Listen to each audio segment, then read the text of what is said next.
Nous sommes en train de parler de la puissance de la sémence dans la vie d'une personne.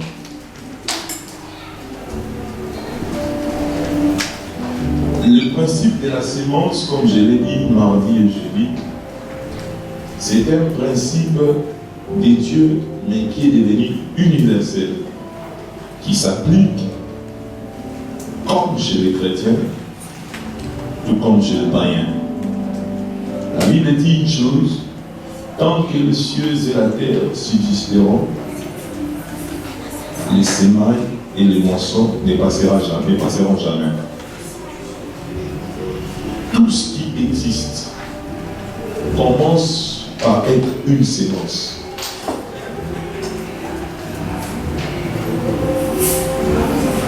Même notre corps que nous voyons est le résultat de la sémence d'une personne. Et Dieu veut que chaque enfant de Dieu, veut que chaque chrétien puisse faire de sa vie une vie de sémence. Je disais, la Bible reconnaît deux types de sémences. Il y a de ceux qui sèment pour la chair, pour le corps. La Bible explique que la moisson qu'ils ont comme récolte, c'est la mort. La Bible reconnaît qu'il y a aussi de ceux qui sèment pour l'esprit et avec l'esprit. La moisson qu'ils ont, c'est la vie. Mais aujourd'hui, qu'est-ce qui se passe dans nos vies? Dans la vie de beaucoup d'enfants de Dieu, même ceux qui sont en Christ, nous avons plus de motivations, des soucis de s'aimer pour la chair. Mais la Bible nous dit que celui qui sème pour la chair récoltera la mort. Et voilà pourquoi vous allez comprendre une chose: un enfant de Dieu, comme je l'ai dit, doit prendre la décision de s'aimer son temps pour Dieu, de s'aimer son énergie pour Dieu, de s'aimer tout ce qu'il peut avoir comme capacité pour l'intérêt du royaume. Et souvent, Dieu qui est le maître de notre souffle, quand nous disons que Dieu est le maître des temps, même les temps que nous avons ici sur terre, ces temps ne dépendent pas de nous. Ces temps dépendent d'abord de celui qui nous accorde ce souffle, Dieu Tout-Puissant. Mais le problème est que les enfants de Dieu ont du mal à s'aimer ces temps pour Dieu. À s'aimer ces temps pour Dieu. Qu'est-ce qui va se passer encore? Vous allez voir, même aujourd'hui, pour aller aux abattoirs, pour aller dans des rendez-vous, dans le restaurant, pour aller faire du shopping, pour aller, je ne sais pas, dans un retrait de deuil, pour aller, je ne sais pas où, dans une fête, les gens ne voient pas que Corona existe, ils savent que ça existe, mais ça ne tuera pas. Mais c'est tellement quand il s'agit de l'Église,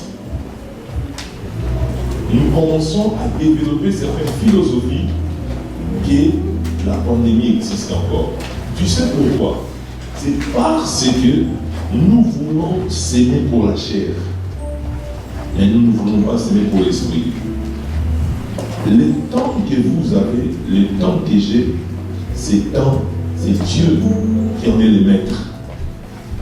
Et quand nous voulons faire voir à Dieu que je n'ai pas le temps pour toi, quand j'aurai le temps, Dieu nous prouve le contraire toujours.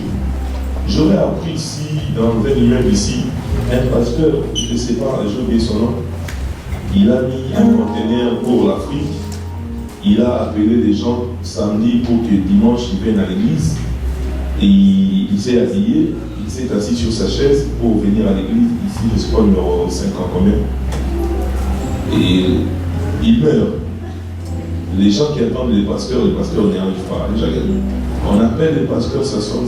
Pasteur 20h, je pense, c'est comme ça. Ça sonne, personne n'y répond.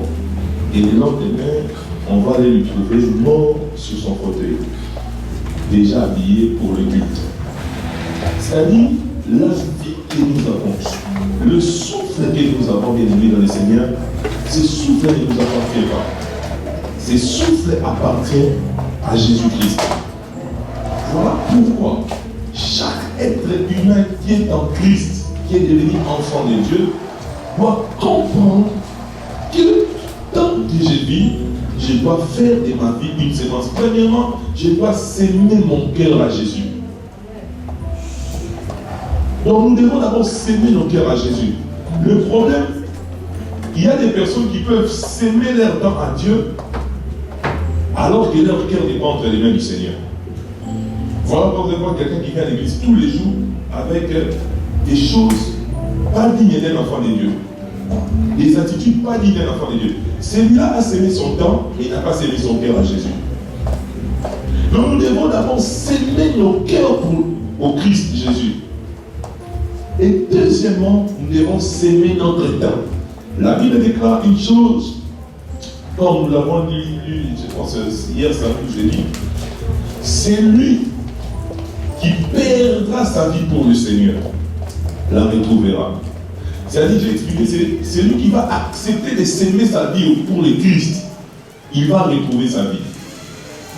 Mais celui qui conservera sa vie, la Bible dit, il la perdra. Donc celui qui refusera de s'aimer sa vie, tu finiras par perdre ta vie. C'est-à-dire, si tu perds ta vie, c'est-à-dire tu sèmes ta vie pour le Christ, tu la récupères deux fois, ici sur la terre, et puis tu la récupères sous forme de la vie éternelle.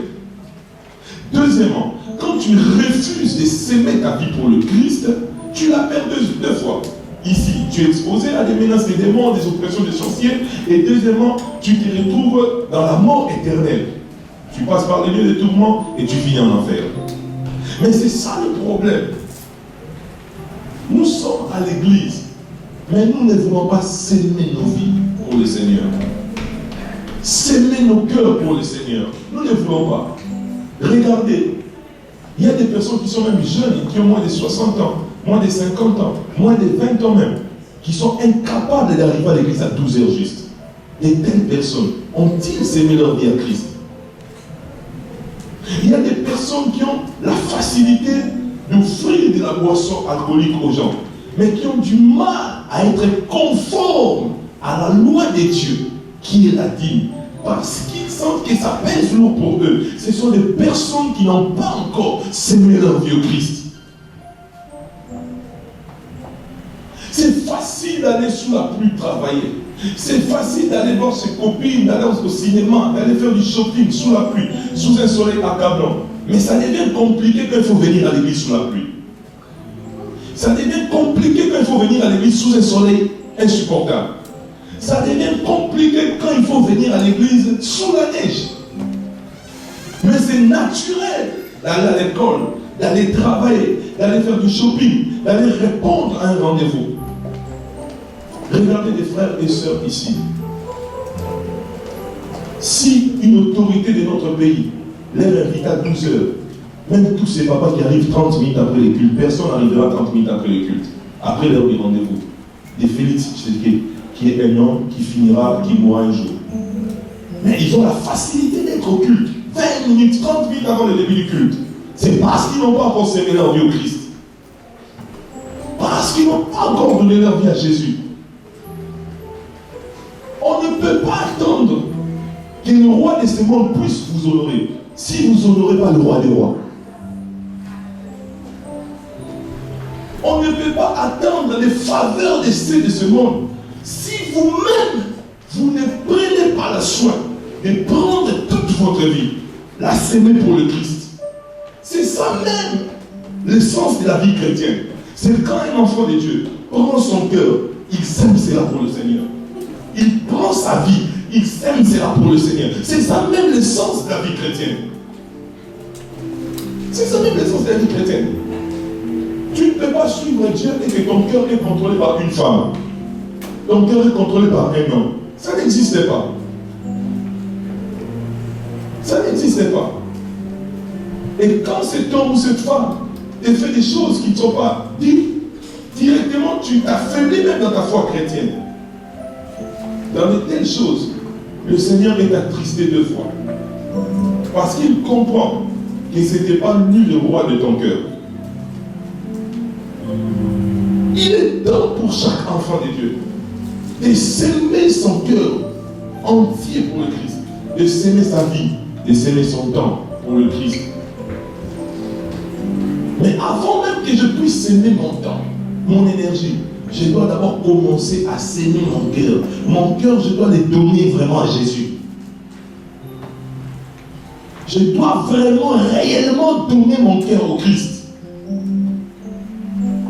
C'est alors qu'il y a des choses qui ne seront plus difficiles pour moi. Vous savez pourquoi c'est difficile de faire 3 jours de retraite sans murmure? C'est parce que ton cœur n'est pas entre les mains du Seigneur. Vous savez pourquoi c'est lourd de payer la dîme régulièrement? Parce que votre cœur n'est pas entre les mains du Seigneur. Vous savez pourquoi c'est lourd d'être à l'église à l'heure? Parce que votre cœur n'est pas entre les mains du Seigneur. Vous savez pourquoi c'est difficile même d'offrir à Dieu une offrande sans murmurer? C'est parce que votre cœur n'est pas entre les mains du Seigneur. Le jour où vous aimez votre cœur au Christ, il y a des choses qui seront limpides, souples, naturelles, automatiques. Vous savez même pourquoi c'est difficile quand on vous dit d'adorer, quand il n'y a pas une musique pour accompagner. Vous avez du mal à tenir 30 minutes en train d'adorer le Seigneur. C'est parce que vous adorez avec le rythme de la musique, vous adorez avec votre intelligence parce que vous avez des mots que vous maîtrisez bien quand il faut adorer le Seigneur, mais parce que votre cœur n'est pas entre les mains du Seigneur. C'est lui qui a donné sa vie, son cœur au Christ. Même quand il adore avec un français qui n'a pas de sens, mais vous sentirez que les mots vont couler comme l'eau de la pluie. Parce que son cœur est entre les mains du Seigneur. Il a sémé cela pour le Seigneur. Il a sémé cela pour Jésus. Écoutez ce que dit la Bible. Dans le livre de 1 Corinthiens 8, je pense. La Bible dit quoi? Il est celui qui donne de la sémence au semeur. Pour que tu sèmes ton temps, pour que je sème mon temps, je dois comprendre une chose. Celui qui a donné ce temps comme sémence, c'est Dieu. Il ne m'a pas donné ce temps comme sémence pour d'abord aller à mes rendez-vous, pour faire la fête, pour me distraire, pour aller faire des trucs qui ne font pas avancer le royaume. Premièrement, lui étant celui qui donne la sémence, les temps que j'ai ces temps sous forme du souffle de vie que je reçois de Dieu. Ces temps, je l'ai reçu de Dieu. C'est-à-dire qu'il donne cette sémence au Seigneur. Parce que le rôle du Seigneur, c'est quoi? C'est de semer. Dieu, même quand il nous donne quelque chose, comme bien, l'argent, les biens matériels, c'est-à-dire qu'il nous considère comme des semeurs. C'est-à-dire tout ce que nous recevons comme sémence entre nos mains, nous étant que semeurs, nous savons automatiquement, il nous donne cela comme sémence pour que nous puissions s'aimer. C'est même la pensée des 24 veillères. Chaque jour, ils adorent Dieu, ils jettent leur couronne. C'est-à-dire qu'ils se reconnaissent comme des semeurs. La Bible dit qu'ils jettent leur couronne chaque jour. Ils disent Saint, Saint, le Seigneur. C'est-à-dire, chaque jour, il y a une couronne que Dieu leur donne. Ils déposent ça devant le Seigneur. Le lendemain, Dieu renouvelle une autre couronne. Ils déposent ça. La Bible dit chaque jour, ils déposent, ils jettent leur couronne. On ne nous a pas dit qu'ils reprennent la même couronne. On leur renouvelle des couronnes. La sémence que je reçois, sache que le temps que tu as, c'est une sémence que tu reçois sous forme du souffle de vie. Et celui qui donne la sémence est souvent tolérant avec nous. Mais à un moment, il ne nous dit pas quand il a atteint ses limites. Nous sommes surpris. Et ces moments-là, Dieu ferme même les yeux de tous les prophètes ou de tous ceux qui voient, qui peuvent être autour de toi pour les alerter à un danger. Voilà les personnes que Dieu prend. Il ferme les yeux de tous les prophètes qui fréquentent. Parce que Dieu lui a laissé le temps pour comprendre que ce qu'il reçoit comme sémence, il devait s'aimer cela entre le temps. Les temps que nous recevons, ce souffle que nous recevons. il vient de Dieu. Il vient de Dieu. Il vient de Dieu, bien-aimé dans le Seigneur. La Bible est sème le matin, sème le soir. Tu ne sais pas quelle sémence qui produira. Sème dans la prière. Sème ton temps dans la prière. Prie, prie. Est-ce que c'est normal? À des moments, je me pose la question. Si Dieu doit traiter les hommes dans toute sa rigueur, Dieu nous donne 24 heures par jour. Mais nous avons du mal quotidiennement d'offrir à Dieu même les 10% de la journée. Donc pour nous, nous sommes là mardi, jeudi pour l'église. En vérité, Dieu qui nous donne le souffle, il attend que nous soyons en activité pour lui. Parce que chaque jour, nous travaillons quand même pour quelqu'un. Si tu ne travailles pas pour la société qui t'a engagé, tu travailles pour tes enfants. Si tu ne travailles pas pour tes enfants, tu travailles soit pour tes amis. Tu travailles pour... D'une manière ou d'une autre, tu es en activité chaque jour. Est-ce que chaque jour, tu travailles pour Dieu? Ce sont des questions qu'on doit se poser. Ce sont des questions qu'on doit se poser chaque jour.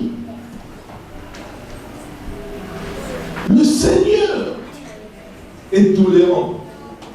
Mais quand il nous surprend, il ne prévient plus.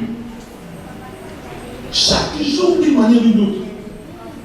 Il y a des autres qui vont se dire peut-être au fond d'eux, moi je suis au chômage, je ne travaille pas. Peut-être chaque jour, tu prends au moins 2 heures pour faire à la maison. Plus aller au supermarché. Donc tu as au moins 3-4 heures par jour. Mais peut-être tout le mois, tu n'as même pas le temps pour servir. C'est lui qui t'a donné cette sémence. Qui est le temps? Dieu. Voilà pourquoi, entre dire qu'on aime Dieu sur le plan théorique, parce qu'on se dit peut-être je ne commets pas la fornication, je ne commets pas l'adultère. Non, Dieu ne comprend pas les choses telles que toi tu comprends là. Et pratiquer l'amour de Dieu, ça c'est une autre chose.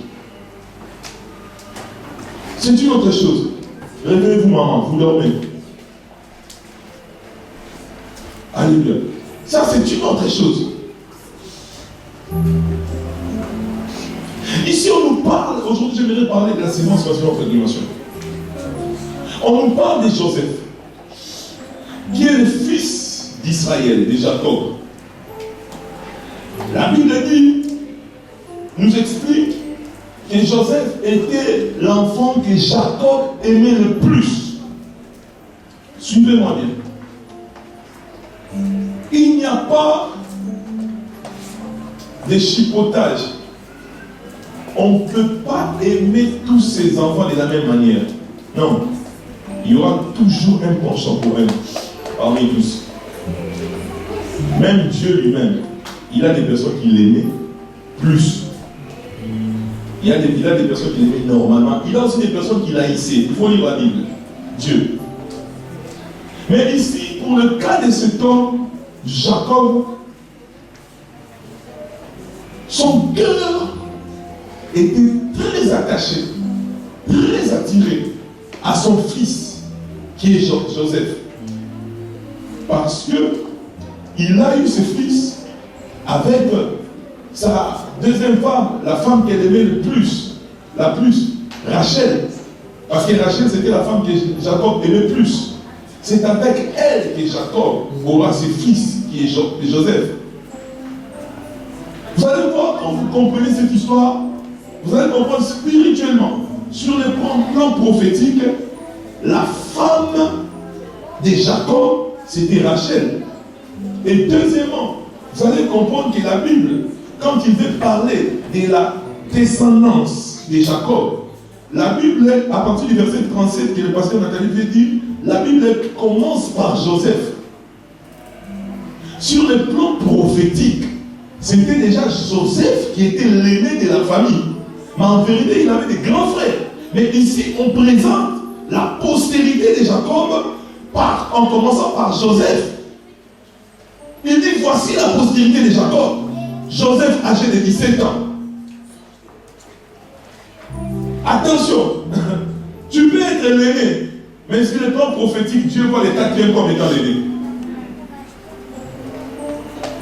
Tu peux être numéro 1 selon les hommes, mais sur le plan spirituel, Dieu ne te voit pas numéro 1. Il avait ses grands frères, Judas, il avait tous, il avait Ruben. Mais Dieu, quand il regardait la famille de Jacob, Dieu voyait Joseph comme étant l'aîné. Dieu voyait Joseph comme étant l'esprit supérieur au sein de cette famille. Voilà pourquoi, dans la vie, Dieu ne voit pas les choses telles que les hommes le voient. Dieu ne juge pas la manière dont les hommes jugent. Dieu a son jugement qui est différent du jugement des humains. Et Jacob aimait beaucoup son fils. Suivez-moi bien. Il aimait tellement son fils, il lui a même cousu une tunique à plusieurs couleurs. La Bible dit ceci. Il a donné à Joseph cette tunique. Et Joseph faisait des rêves. Et dans tous ces rêves qu'il faisait, il expliquait à son père. Il en parlait aussi à ses frères. Il est devenu un sujet de haine, une cible pour ses frères, qui ne supportaient plus cela. Vous risquerez, vous devez comprendre les signes que vous êtes possédés par le diable quand quelqu'un que Dieu est en train d'utiliser, quelqu'un que Dieu est en train d'élever à l'église, et si ça devient un sujet de jalousie ou de haine pour vous, comprenez que le diable vous habite déjà. Quelqu'un qui a l'esprit de Dieu se sentira libre d'acclamer celui que Dieu est en train d'utiliser, celui que Dieu choisit, même si cette personne est venue dans la vie chrétienne ou dans l'église de 25 ans après lui. Il se dira, si c'est Dieu qui lui fait gloire à Dieu. Amen. Mais quand vous commencez à être rempli de haine, rempli de murmures, bien aimé, l'esprit qui avait habité Judas vous a déjà habité. Ils ont commencé à haïr leurs frères. Comme je l'ai déjà enseigné plusieurs fois. Joseph, quand il était à côté de son père, Joseph n'avait jamais interprété des rêves. Lui faisait des rêves, c'est son père qui interprétait. C'est quand il s'est détaché de son père, tellement qu'il était en bon terme avec son papa, maintenant la grâce qui était dans son père d'interprétation lui a aussi accompagné. Maintenant, en loin de son père, Joseph ne faisait plus de rêves. Ce sont des gens qui faisaient des rêves, lui il interprétait maintenant. Les rôles ont changé. Or, quand il était chez son père, lui il faisait des rêves, son papa interprétait. Quand il va aller loin de son père, ce sont des gens qui font des rêves, lui donnent des interprétations. Qu'est-ce que je comprends par là? Quand on est à côté d'un père, apprends à étudier les talents qui est en lui sans combattre cela. Donc Joseph, chaque fois qu'il suivait les interprétations de son père, il apprenait l'interprétation sans le savoir. C'est ça qui va lui sauver la vie quand il va se retrouver en Égypte. C'est ça qui va élever Joseph quand Joseph va se retrouver loin de son père. La grâce qu'il a appris auprès de son père, c'est d'interpréter des songes. Et la Bible dit que Joseph, un jour ses frères se sont dit en eux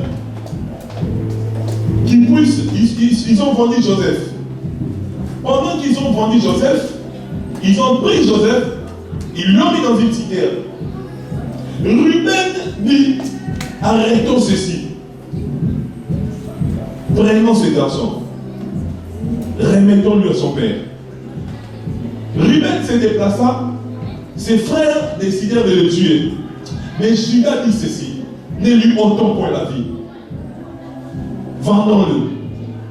Au lieu de tuer, vendons-le seulement ces marchands. C'est-à-dire quand tu as une destinée avec Dieu et que tu es dans les normes, tu es sous une couverture de ton Père, ce qui est sûr, même parmi ceux qui veulent te faire du mal, il y aura toujours un diable parmi eux qui sera animé d'un cœur des anges, qui va empêcher ta mort. Il dit, Ruben dit ceci, mais les autres décidèrent de le tuer. Mais Judas dit non, ne le tuons pas, ne versons pas son sang. Vendons-le. Joseph sera vendu. Pendant qu'il sera vendu, et il se retrouvera dans la maison de Potiphar. Pendant qu'il se retrouve dans la maison de Potiphar, Potiphar constate que les choses commencent à prospérer dans sa maison. Il comprend qu'il y a quelque chose de surnaturel qui est entré dans sa maison. Il y a des personnes, il y a des hommes et des femmes qui sont des porteurs, des porteuses de grâce dans la vie. C'est-à-dire, il y a des personnes, quand ils entrent dans l'église, vous sentez que l'église est en train d'évoluer. Vous savez, il y a des personnes qui, quand ils entrent dans votre famille, vous savez qu'il apporte la paix. Il y a des bonnes choses qui viennent, il y a des ouvertures qui viennent. Mais il y a aussi des personnes, quand ils entrent, vous sentez qu'il y a des problèmes qui ont commencé. Il y a des combats qui ont commencé depuis que cette personne. Parce que lui-même, il a des combats qui lui suivent. Donc partout où il trouve des mères pour séjourner, il amène comme cadeau les combats. Et qu'est-ce qui va se passer? Pendant que Joseph était chez Potiphar, Potiphar va lui donner la gestion, il va le placer comme gestionnaire de sa maison. Il va lui donner l'autorité sur tout, sauf sur sa femme. La vie de Joseph commence à prendre un autre sens. Suivez-moi bien où je parle.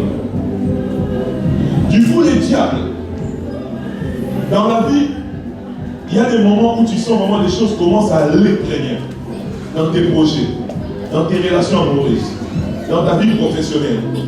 Aussitôt, tu commences à avoir un peu de sourire. Et les diables viennent créer des événements négatifs. Les diables viennent créer des situations négatives. C'est ce qui est arrivé à Joseph. Aussitôt, il veut se réjouir. Il veut profiter de la vie. Parce que c'est un petit gamin, jeune homme, un adolescent qui a connu des moments difficiles dans sa vie. Il a connu des souffrances qui dépassent son expérience de la vie.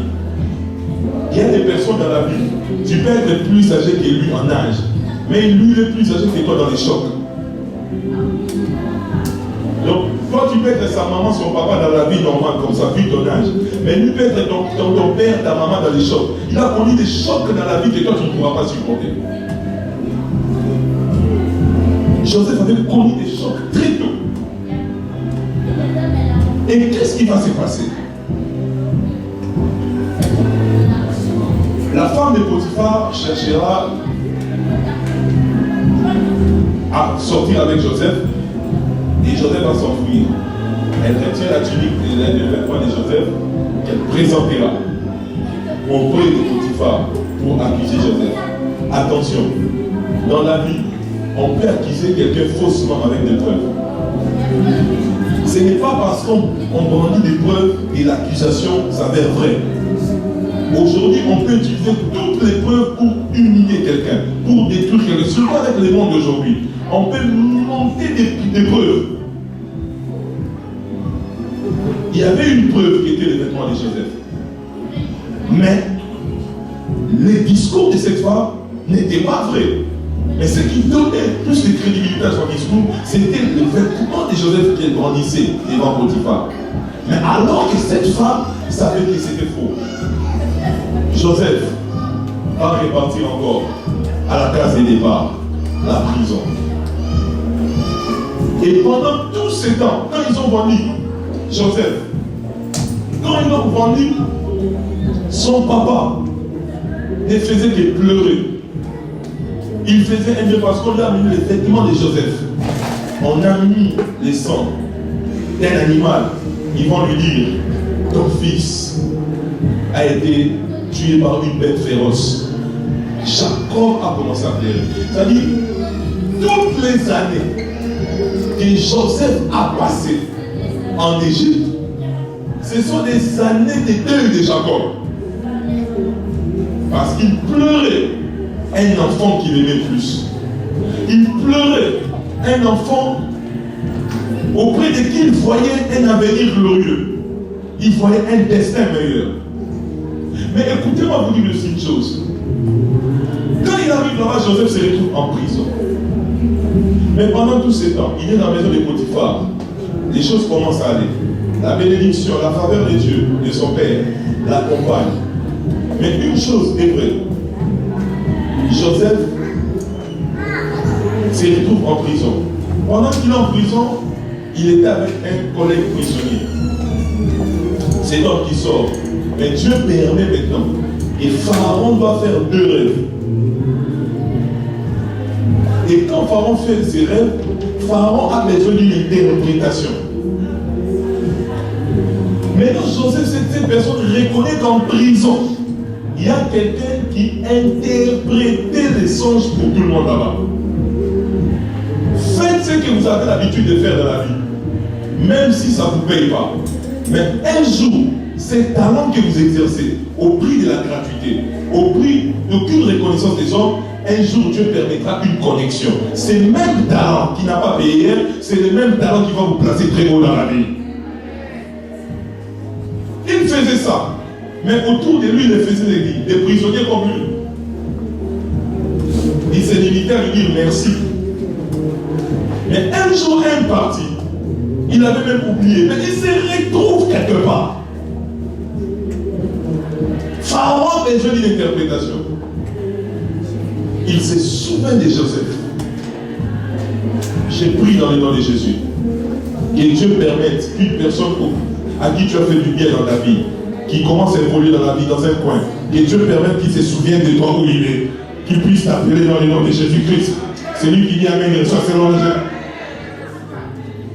Qu'une personne dans ta vie, pendant que vous étiez à l'école, dans les affaires, tu l'as aidé financièrement, spirituellement, qui évolue mais qui t'a oublié. Que Dieu organise un événement, que Dieu permette une situation pour que cette personne se souvienne de toi et qu'il cherche à entrer en contact avec toi. C'est lui qui dit Amen, il reçoit la profession de Dieu.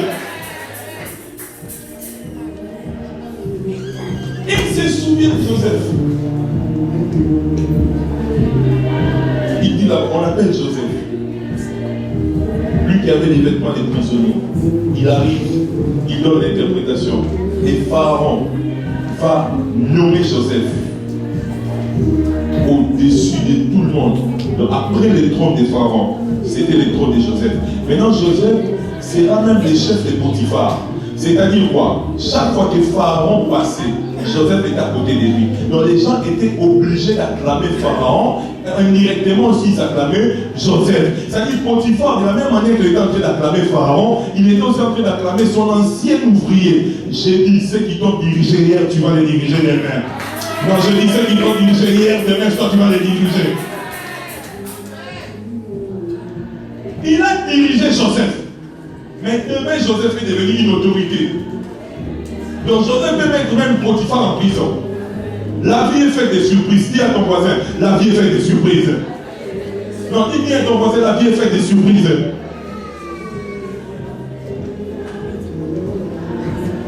Son ancien chef, qui devient son subalterne. Voilà pourquoi quand vous êtes élevé dans un coin, ne torturez pas trop les gens.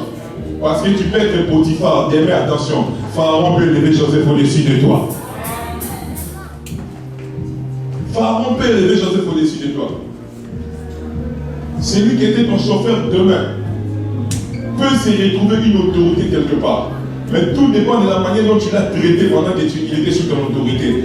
Voilà pourquoi traitez même ceux qui travaillent sous votre autorité. Parce que vous ne connaissez pas ce que l'avenir peut vous réserver. On dit à ton voisin, tu ne sais pas ce que l'avenir peut réserver. Amen. Tu ne sais pas. Tu ne sais pas ce que l'avenir peut réserver.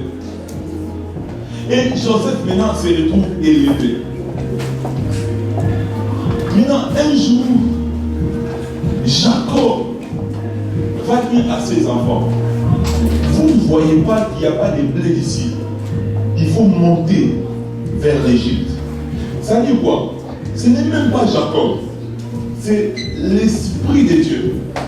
l'alliance que Jacob avait avec son fils. Dieu maintenant va orienter Jacob toujours en direction de son fils. Ces enfants vont prendre leur char, ils vont partir, ils vont monter vers l'Égypte. Et un jour, pendant qu'ils étaient en train de passer la commande, Joseph les regarde. Joseph comprend que ces garçons-là, je reconnais ces garçons-là. Vous savez, il y a une personne dans la vie, quand vous avez le même sang, même après que vous êtes séparés quand vous avez 6 mois, vous vous retrouvez quand vous avez 50 ans, mais si ton visage ne te dit plus rien, le sang qui est dans toi, qui est dans lui, te mettra mal à l'aise. Il y a des personnes que tu verras comme ça, je n'ai vu. Joseph reconnaît ses frères, mais il ne se révèle pas à eux. Parce que Joseph ne se révèle jamais à ses frères devant les Égyptiens. Il y a des secrets qu'on ne divulgue jamais devant les païens. Parce qu'autour de Joseph, il y avait des païens, des Égyptiens. Peut-être dans ton travail, tu as des païens, des Égyptiens. Peut-être dans ta maison, tu as des Égyptiens. Mais tu ne peux pas même parler de l'église devant les Égyptiens. Même quand tu reçois un appel qui concerne l'église ou ta vie spirituelle et qu'il y a des païens, trouve une autre excuse pour couper cet appel. Parce que Joseph ne se révèle jamais à ses frères quand il y a les Égyptiens.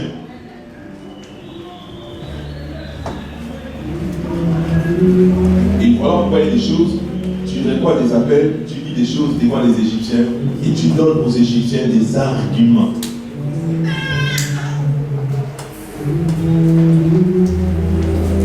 Joseph les regarde.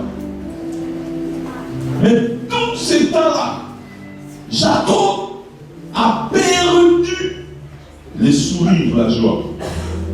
Il y a des choses dans la vie, quand tu les perds, c'est comme ton Joseph. Quelque chose que tu aimais plus. Peut-être ton Joseph à toi, c'est un capital que tu as perdu dans ta vie. Tu t'étais tellement investi pour avoir ce capital. Mais tu l'as perdu. Peut-être ton Joseph à toi, c'est une relation que tu as perdue.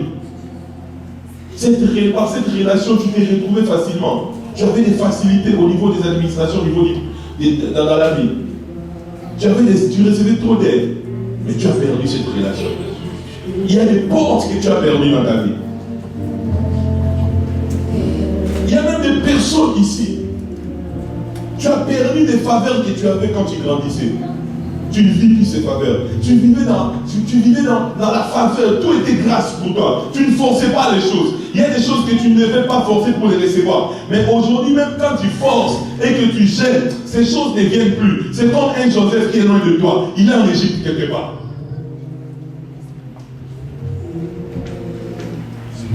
Joseph les regarde. Il comprend que celui-là, ceux-là, ce sont mes frères.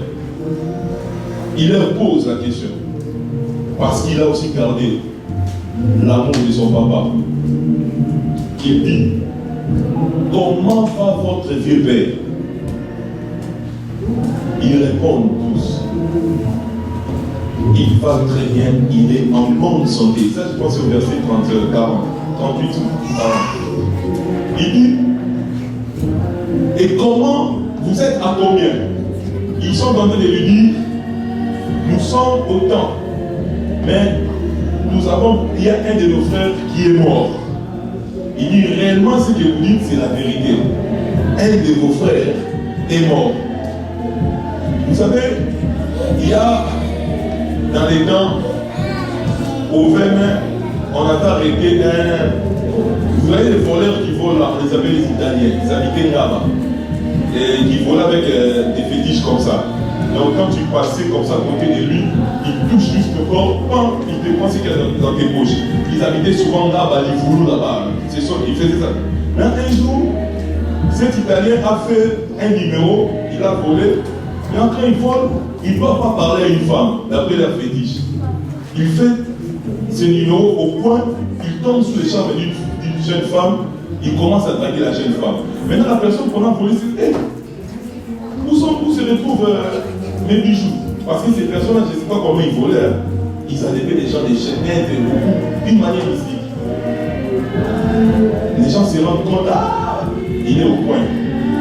On l'arrête. Qui ne l'a pas frappé au quartier? On l'a tellement frappé. Maintenant, pendant qu'on les frappait, il y avait un vieux du quartier, donc lui prenait les défends. Il prenait coup de tête. Où cette histoire est passée. Après des mois, je pense même une année, ce vieux-là est allé chercher une femme vers Kianza. Maintenant, vous voyez, à l'époque, il y avait vers le rond-point là-bas. Maintenant, il a pris un transport, on appelait ça demi-terrain à l'époque, au temps de Mobu. Il doit descendre à Kianza et de Kianza prendre des transports qui vont vers le ville pour descendre à la première rue pour entrer au quartier demain. Pendant qu'il était à Kianza, c'est maintenant le quartier général de ces voleurs-là. Ces voleurs qui viennent. Il pose la question.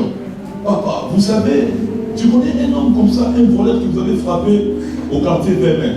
C'est le voleur que vous avez vraiment frappé, il avait volé une femme. Ah, les vieux très sûrs dans la ville. Oui. Un voleur, nous l'avons vraiment frappé, surtout moi, je ne l'ai pas pardonné. Les gens, des voleurs, ils n'arrivent pas à laisser les gens en paix. Il dit, c'est le voleur que vous avez frappé, c'est moi. Dans nous, on va les frapper avec les voleurs. Et dans les états d'association des voleurs, ils ont commencé à frapper ces dieux. Ces dieux est retourné chez lui, ils sont venus les déposer au point il est venu. Voilà dans la vie, quand quelqu'un te pose la question, tu connais quelqu'un qu'on avait tué au coin, il ne faut pas être pressé d'accepter.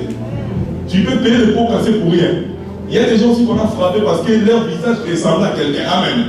On te pose la question, tu connais Christy? Oui, le Lukakai, amen. Joseph leur dit, je connais réellement. Je connais réellement.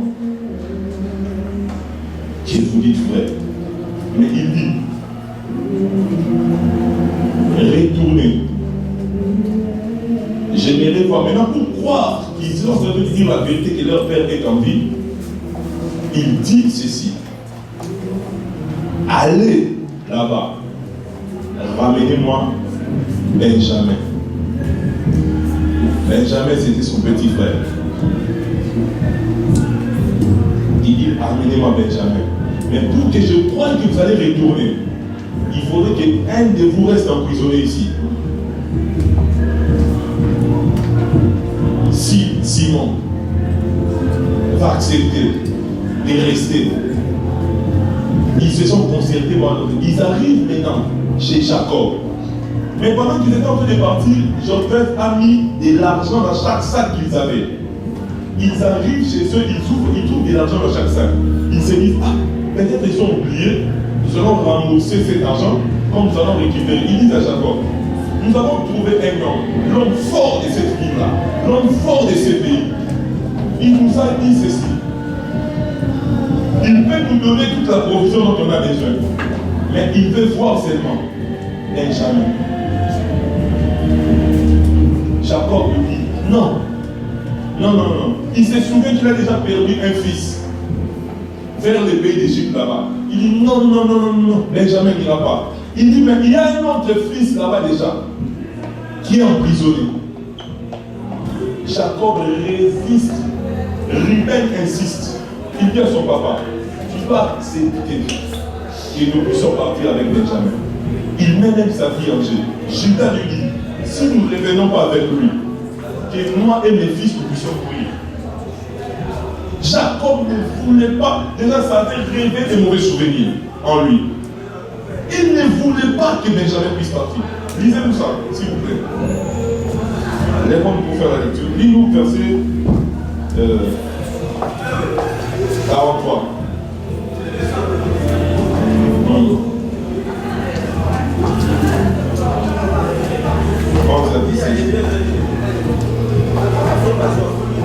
Il y a 3 personnes qui nous envoient l'onction du sommeil au nom de Jésus. Ça fait retour à l'expectateur avec l'effet immédiat. Tu commences même à ronfler.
Continue.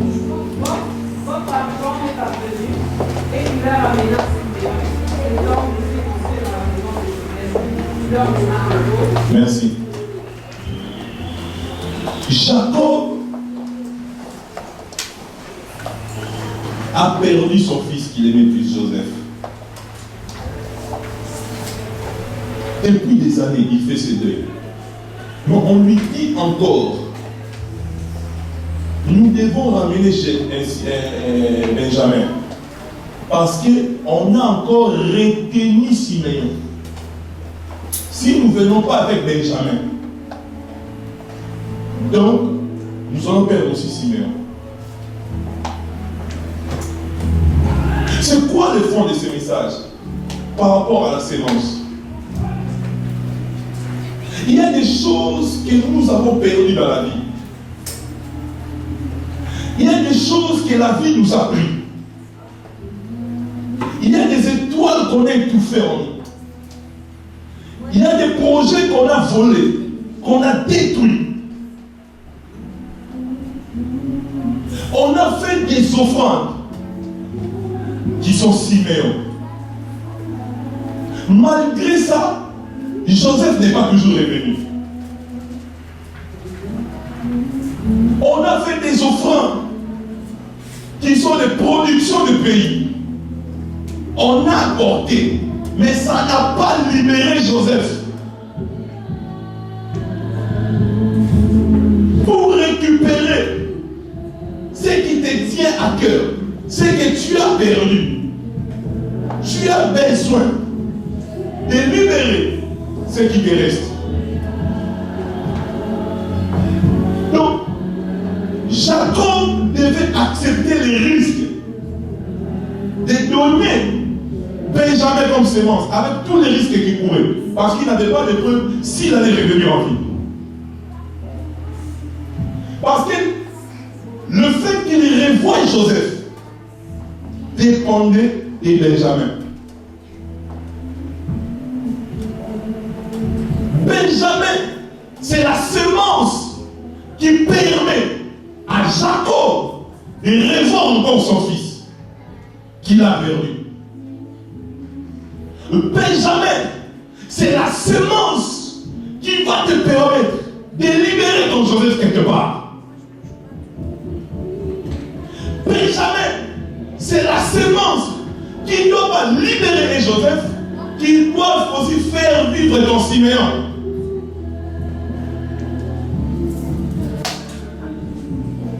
Sans Benjamin, le problème, la Bible dit, quand Joseph vit de loin,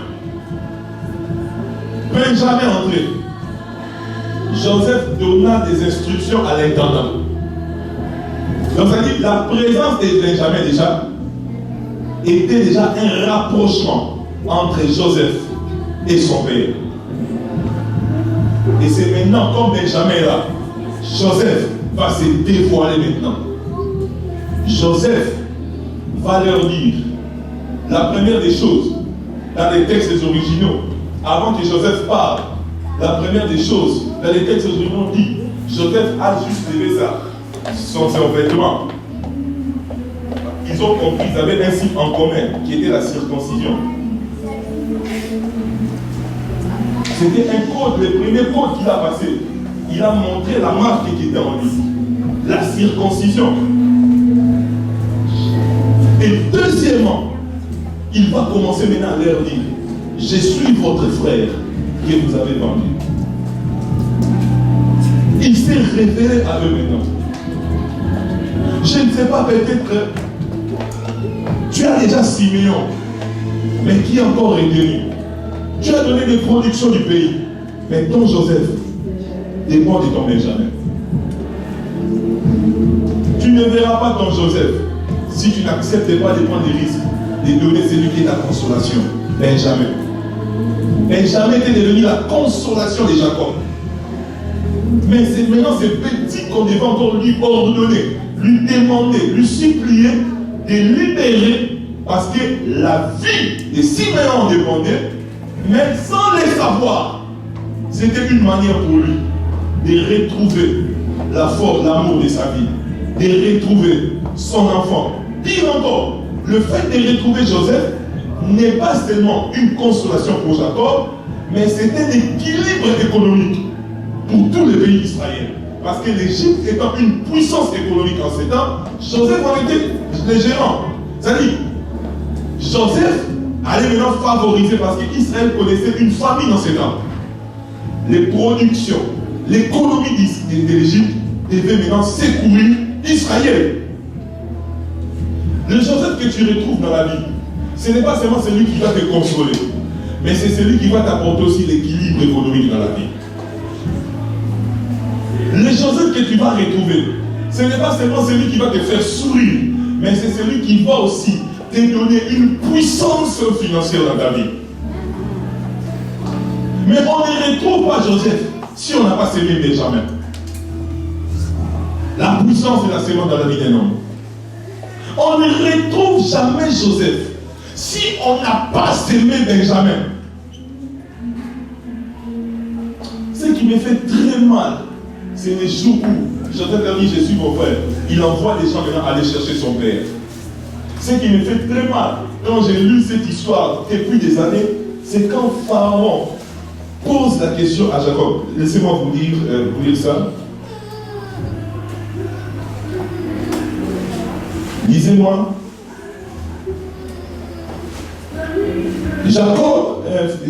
Joseph fit venir Jacob son père et le présenta à Pharaon. 47 verset 7. Et Jacob bénit Pharaon. Jacob bénit Pharaon. Donc, à cause de Joseph, Pharaon accepte d'être béni par un Israélite, Joseph, Jacob.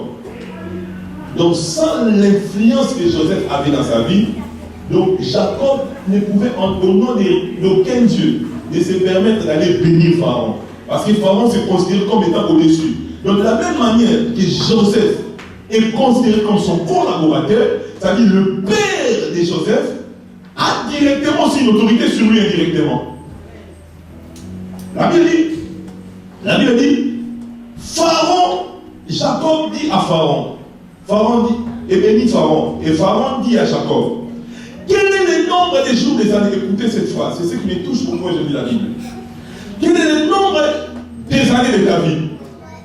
Jacob répondit à Pharaon, les jours des années de mon pèlerinage sont de 130 ans. Les jours des années de ma vie ont été peu nombreux et mauvais, et ils n'ont point atteint les jours des années de la vie de mes pères durant leur pèlerinage. Jacob bénit encore Pharaon et se retira de devant Pharaon. Il dit le nombre de son pèlerinage. Je vous avais dit que j'ai dit que nous sommes des pèlerins ici sur la terre. En vérité, nous ne vivons pas, mais un enfant de Dieu effectue un pèlerinage ici sur terre. Tout en sachant que tout ce que nous avons trouvé ici sur la terre, nous le laisserons sortir sur la terre. Nous n'irons avec ça nulle part. C'est-à-dire, notre pèlerinage ici sur la terre, tu dois prendre ça au sérieux. Il dit, mes jours, écoutez, ont été moins nombreux que celui de mes pères. Tu sais pourquoi? Il y a des chocs dans la vie. Quand tu encaisses, tu réduis le nombre des années de la vie. Le problème de Joseph, on crée beaucoup de maladies en nous. Il dit le nombre de ses années sont moins nombreuses que ceux de son père. Les problèmes qu'il a connus dans sa vie. Voilà pourquoi dans la vie, il ne faut jamais encaisser des choses. N'encaissez jamais des choses dans la vie. Il y a des choses qui peuvent vous faire très mal. Mais n'encaissez jamais. N'encaissez jamais des choses. Parce que il dit, Joseph établit son père et ses frères et leur donna une sécurité dans les pays. Il pouvait vivre longtemps comme ses frères, ses pères, ou plus que ses pères. Mais les chocs et l'enfant qu'il avait perdu ont créé des choses en lui. Il ne peut pas vieillir encore sur la terre. Peut-être depuis qu'un événement est arrivé dans ta vie, tu sens que ton corps est reconstruit. Il y a des événements dans la vie qui abrègent toujours ici sur la terre. Voilà pourquoi il faut refuser d'entretenir des choses négatives dans son cœur. Voilà pourquoi il est très dangereux d'entretenir des choses négatives dans ses pensées. Ça peut abréger ton pèlerinage. Tu pourras avoir un pèlerinage qui pourrait durer, mais tu auras un pèlerinage de court terme sur la terre. Amen. Ça c'est prophétique, ça. Amen. Alléluia. Moi, je ne dis pas. Amen. Pendant qu'on n'entend pas, il y a autant de mal. Amen. Amen. Gloire à Dieu. Laissez les enfants venir avant. Ça se fait. Amen. Un homme de Dieu, on est dans les enfants. C'est un point de vue qui sont venus voir. Il est très attaché à moi. Je ne sais pas. Amen. Que Dieu bénisse. Ah non? Mais toi, des fois, les enfants, quand ils te voient, ils commencent à pleurer. Il faut chercher la délivrance. Il faut chercher la délivrance. Les enfants, quand ils te voient, ils ont envie de disparaître. Et moi, les enfants, ils disent Amen. Attention, il y a des événements dans la vie. Quand tu ne déloges pas sa civilité de ton cœur, tu vas mourir rapidement. Jacob, il le dit clairement que les jours de son pèlerinage sont moins nombreux que celui de ses pères. C'est Joseph-là qui réduit tes nombres d'années sur la terre. Tu peux le retrouver. Et tu dois accepter de donner Benjamin. Tu dois accepter de donner Benjamin. C'est un mariage qu'on a détruit. Et Joseph fait un nouveau mariage. Et tu dois récupérer. Ce sont des finances qu'on a pris que tu as perdues par des mauvais investissements. Mais tu peux retrouver ces Joseph d'une autre manière. Mais il faut accepter de donner Benjamin.